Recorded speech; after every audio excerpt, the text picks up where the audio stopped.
In the last episode, I told you about how he kept calling, showing up unannounced, refusing to let go. Even after everything, he still wanted access to my life. But at that point, I had already started pulling away. So, per usual, he's blowing up my phone, blowing up my phone, blowing up my phone. I'm not answering. Then his dad called me. So I answered his dad. His dad and I have a great relationship. So cool. One thing I love about him is that he's going to speak the truth regardless. He doesn't choose sides, and I respect that. I love that so much about his dad. So his dad called me and was saying, hey, can you call him? He said he has something important to tell you. Okay. So I unblocked him, called him, like, what's up? He's like, oh, I'm going to send you $4,400. Pay the mortgage and lodge the rest in my Navy Federal. So I said, no, because I already know if I accept money, he gonna think we friends, and me and you is not friend. We're not friends, bro. You call the cops on me and told a lie. So no. So he's like, I guess so shocked that I'm refusing. He was like, what? All right, well, I need my bank card. Give me my bank card. Da, da, da, da, da. I'm like, okay. I said, let's meet at the police station and I'll give you your bank card. I didn't hear anything else from him. So that night before I went to sleep, I sent him a text message. Hey, what time are we meeting at the police station tomorrow? He never responded. So I went to sleep. The next morning, 4 a.m., I'm awakened from my slumber. Police banging on my door. 4 a.m. Banging on my door. So I got up, went downstairs, opened the door. The same black lady cop. She goes, do you have his bank card? And I'm like, yeah, hold on.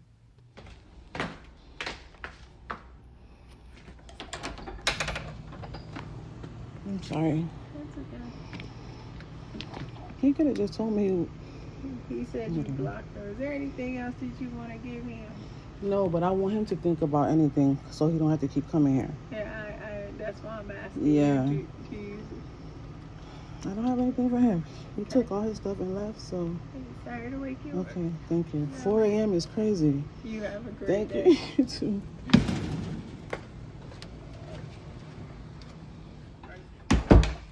So I went, got it, and brought it back. And she was like, thank you so much. Do you have anything else in there that might... I said, ask him. Can you ask him? Does he have anything else in here? Because as far as I know, I been gave him back everything that he left. She was like, I know, whatever. So I'm just like, miss, 4 a.m. is crazy. She was like, I know. And I'm saying to myself, especially when he can go to the bank, cancel that card, and just let them print you another one immediately. What is this telling you? Anyway, so she didn't leave. She closed. I closed the door. She was outside. So I didn't know she was still outside. So I figured she left. They left. So at this point, I'm like, okay, let me just get ready for work. Since I'm already up, let me just get ready for work. The cops are still outside. So I'm going out there like, okay, let me, kind of let them know what's going on. Because this is their second time coming here. So I started talking to, it was a black lady cop and then a black male cop standing out there.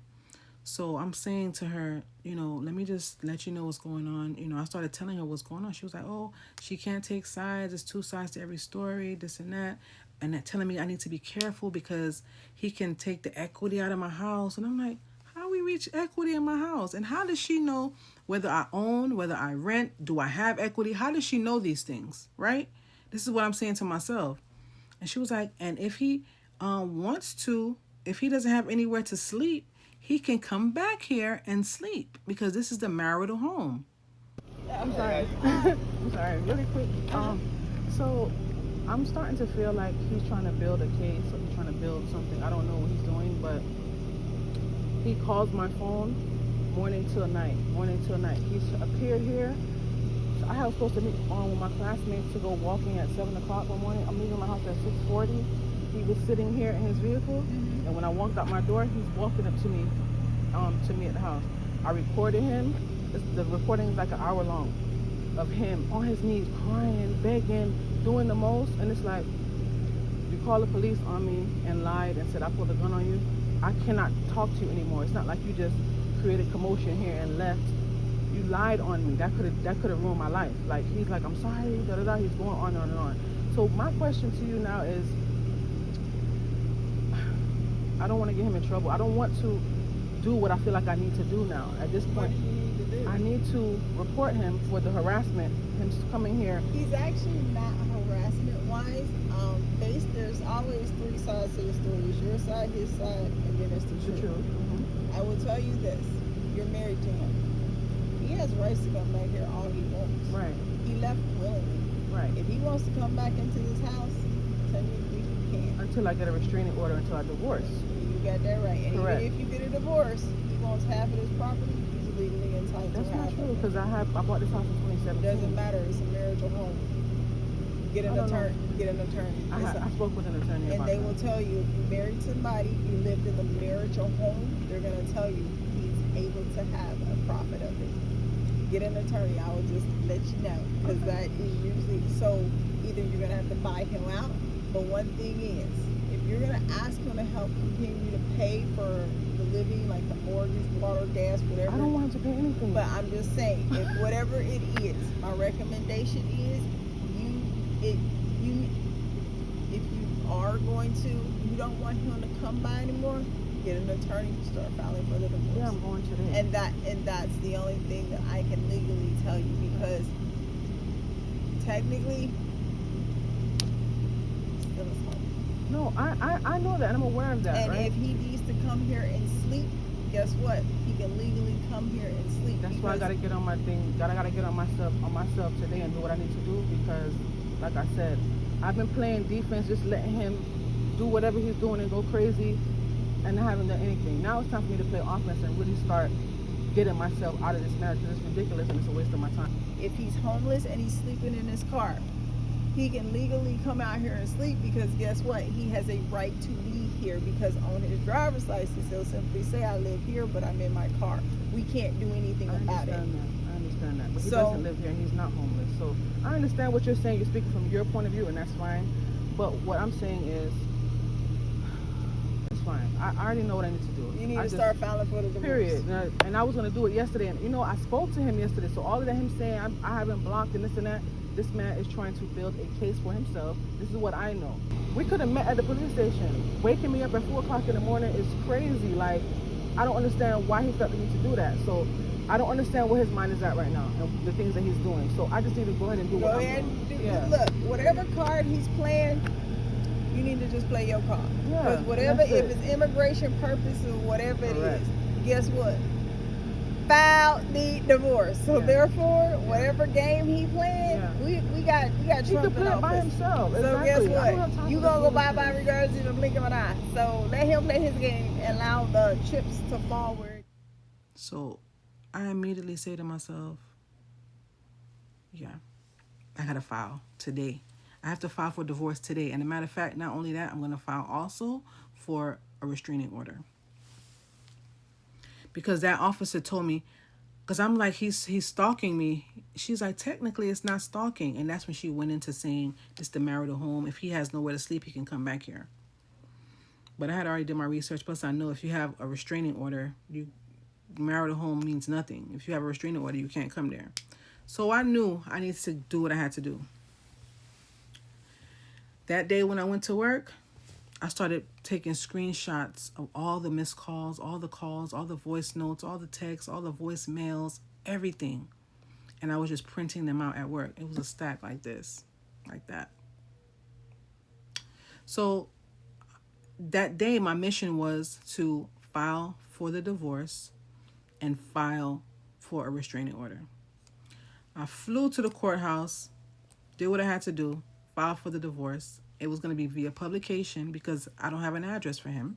I kept asking him for an address. He kept saying he doesn't have an address. Okay, publication it is. Then I went downstairs and I filed for the restraining order. So when I filed for the restraining order, the guy's like, yeah, come back by 6:30, 7 o'clock, so you could get the answer. I'm going to run these upstairs to the judge now. I'm like, okay. So when I got back there, I sat next, they put me into this room. So there was a nice black lady sitting there. I sat next to her. She was like, she can't believe this is her third time here and the judge didn't grant her the restraining order.